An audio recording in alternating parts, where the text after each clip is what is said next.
क्या live in partner को भी पत्नी की तरह दहेज उत्पीड़न का केस दर्ज करने का अधिकार मिल सकता है? यही अहम सवाल अब सुप्रीम कोर्ट के सामने है। इस एक केस ने कई बड़े सवाल खड़े कर दिए हैं। क्या भारत में लिव इन रिलेशनशिप कानूनी है? क्या लिव इन पार्टनर को पत्नी जैसा दर्जा मिल सकता है? अगर पार्टनर हिंसा करे तो कानून क्या कहता है? क्या मेंटेनेंस मिल सकता है? बच्चों के अधिकार क्या होते हैं और क्या संपत्ति पर हक मिलता है? नमस्कार, मैं हूं अनन्या सिंह और आप देख रहे हैं न्याय विद अनन्या। आज हम आपको लिव इन रिलेशनशिप से जुड़े इन सभी सवालों के जवाब देंगे। सबसे पहले सबसे जरूरी सवाल का जवाब जान लीजिए, क्या भारत में लिव इन रिलेशनशिप लीगल है? तो हाँ, भारत में दो बालिग लोग अपनी मर्जी से साथ रह सकते हैं। अदालतों ने कई बार कहा है कि ये व्यक्ति की निजी आजादी और जीवन के अधिकार का हिस्सा है, जो भारत के संविधान के अनुच्छेद 21 में दिया गया है। अब जानते हैं वो मामला जिसने ये पूरी बहस शुरू की है। ये मामला डॉक्टर लोकेश बीएच की याचिका से जुड़ा है। लोकेश की शादी 2000 में नवीना से हुई थी और 2010 में वो तीर्था नाम की एक महिला के साथ लिव इन में रहने लगे। 2016 में तीर्था ने दहेज मांगने, जलाने की कोशिश और घरेलू हिंसा के आरोप लगाए।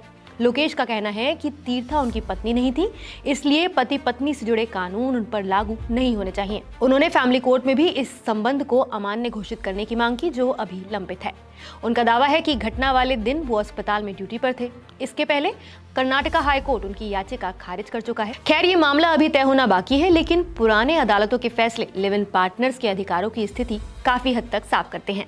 तो सुप्रीम कोर्ट ने 2010 में डी वेलुसामी केस में कहा कि सिर्फ साथ रहना काफी नहीं है, बल्कि रिश्ता शादी जैसा होना चाहिए, तभी कानूनी अधिकार मिल सकते हैं।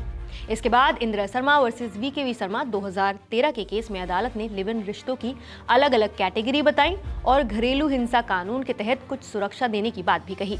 वहीं चनमुनिया वर्सेस वीरेंद्र कुमार सिंह कुशवाहा 2011 के इस केस में अदालत ने लंबे समय तक साथ रहने वाली महिला को मेंटेनेंस देने का रास्ता खोला। बच्चों के अधिकार पर तुलसा वर्सेस दुर्गटिया 2008 का ये केस है।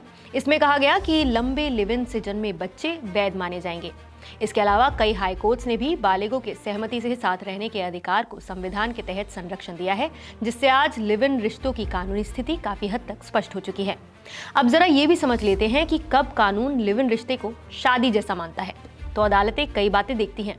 सबसे पहला, रिश्ता लंबे समय तक चला हो, दोनों लोग समाज में साथ दिखते हो, दोनों शादी की उम्र से ऊपर हो, मतलब लड़की 18 साल से ज्यादा की हो और लड़का 21 साल से ज्यादा उम्र का होना चाहिए, इमोशनल और शारीरिक संबंध होना चाहिए, आर्थिक जिम्मेदारियां साझा होनी चाहिए, घर परिवार जैसी व्यवस्था होनी चाहिए, रिश्तों को लेकर दोनों की मंशा यानी इंटेंशन भी एकदम साफ होना चाहिए, बच्चे हों तो ये मजबूत संकेत माना जाता है। अगर ये बातें साबित हो जाती हैं तो महिला को घरेलू हिंसा जैसे मामलों में अधिकार मिल सकते हैं।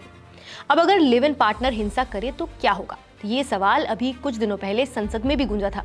इसके जवाब में सरकार ने राज्यसभा में बताया कि जो लिव इन रिश्ते विवाह जैसे होते हैं वो घरेलू हिंसा से महिलाओं का संरक्षण अधिनियम 2005 के तहत आते हैं। किरेन रिजिजू ने अपने लिखित जवाब में कहा कि इस कानून के अनुसार अगर कोई महिला ऐसे रिश्ते में हिंसा का शिकार होती है तो उसे कानूनी सुरक्षा मिलती है। कानून में घरेलू संबंध का मतलब उन दो लोगों से है जो एक ही घर में साथ रहते हैं या रह चुके हैं और जिनका रिश्ता शादी जैसा हो। उन्होंने ये भी बताया कि सुप्रीम कोर्ट ने कई फैसलों में माना है कि विवाह जैसे लिव इन रिश्ते इस कानून के दायरे में आते हैं। साथ ही नवतेज सिंह जौहर वर्सेस यूनियन ऑफ इंडिया 2018 मामले में सुप्रीम कोर्ट ने कहा था कि बालिग लोगों के बीच आपसी सहमति से बने निजी संबंध संविधान के तहत बिल्कुल वैध है। तो ऐसे मामलों में महिला घरेलू हिंसा यानी डोमेस्टिक वायलेंस एक्ट के तहत शिकायत कर सकती है। वो सुरक्षा आदेश, घर में रहने का अधिकार और आर्थिक मदद भी मांग सकती है। अब बात करते हैं कि क्या लिव इन पार्टनर को मेंटेनेंस यानी गुजारा भत्ता भी मिल सकता है। इसका सीधा जवाब है कि अगर रिश्ता लंबा चला है और महिला आर्थिक रूप से पुरुष पर निर्भर रही है तो अदालतें कई मामलों में भरण पोषण जैसे आदेश दे चुकी है। एक और सवाल जो कई बार लोग मुझसे पूछते हैं कि क्या ये अधिकार पुरुषों के पास भी है। तो देखिए, भारत में आमतौर पर लिव इन रिलेशनशिप में पुरुष को मेंटेनेंस का कोई कानूनी अधिकार नहीं मिलता है। भरण पोषण के प्रावधान जैसे कि दंड प्रक्रिया संहिता की पुरानी धारा 125 और नई भारतीय नागरिक सुरक्षा संहिता की धारा 144 और घरेलू हिंसा कानून मुख्य रूप से महिलाओं के संरक्षण के लिए बनाए गए हैं। जैसा कि मैंने आपको पहले भी बताया कि अदालतों ने कई मामलों में लंबे समय तक साथ रहने वाली महिला को मेंटेनेंस देने के आदेश दिए हैं, लेकिन पुरुष के लिए ऐसा कोई स्पष्ट वैधानिक प्रावधान नहीं है। हाँ, अगर पुरुष आर्थिक विवाद या फिर संपत्ति के मामले में दावा करना चाहता है तो वो सिविल कानून के तहत अलग से केस कर सकता है। अब बात करते हैं लिव इन रिलेशनशिप में बच्चों के अधिकार की। तो भारत में लिव इन से जन्मे बच्चों को कोर्ट अवैध या फिर इलेजिटिमेट नहीं मानती, उन्हें वैध यानी लेजिटिमेट माना जाता है। 3 जुलाई 2023 को सुप्रीम कोर्ट ने काटुकांडी एदथिल कृष्णन वर्सेस काटुकांडी एदथिल वल्सन केस में साफ कहा था कि अगर कोई पुरुष और महिला लंबे समय तक पति पत्नी की तरह साथ रहें तो कानून मान लेता है कि शादी हुई थी। ऐसे में जन्मे बच्चों को पैतृक संपत्ति में हक मिलेगा। ये मामला एक प्रॉपर्टी का विवाद था जिसमें पहले केरला हाईकोर्ट ने बच्चे को पैतृक संपत्ति यानी एंसेस्ट्रल प्रॉपर्टी का अधिकार नहीं दिया था, लेकिन सुप्रीम कोर्ट ने वो फैसला पलट दिया।